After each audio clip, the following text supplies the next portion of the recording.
Po mga idol, cook naman po tayo at nandito po tayo sa kusina at magluluto tayo ng kare-kare. Ayan. Naglagay na po na tayo ng mga gulay. Palalambutin muna natin po yan para masarap yung ating niluluto. Ayan po. Ayan.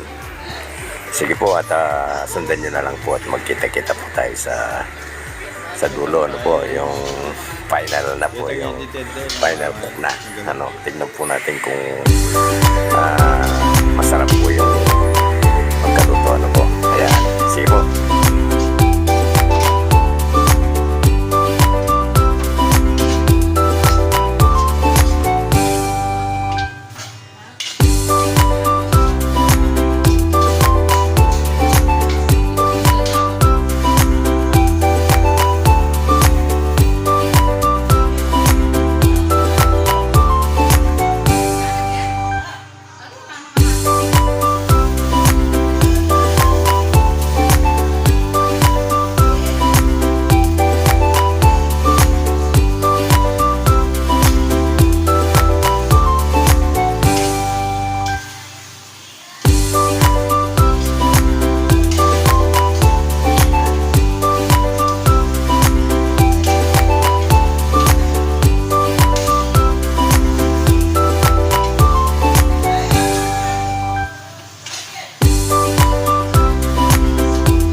Yan po mga idol at kompleto ricado na tayo at maglalagay na po tayo ng peanut butter. Yan po yung nagpapasarap sa kare-kare at maya maya po pagkulo na po yan, tapos na po yan. Ayan po, mukhang masarap naman po ayan. Kaya po maraming salamat po sa inyo mga idol at hanggang dito na lang po si Kao Ben sa pagluluto niya ng kare-kare at naway gabayan kayo lagi ng Panginoon, lalo na ngayong mga araw ng tag-ulan po. Maraming lubog na bayan po. Kaya ingat-ingat po tayo lagi at lagi po tayo magdasal para sa ating kaligtasan. See you next video. Bye bye. Thank you.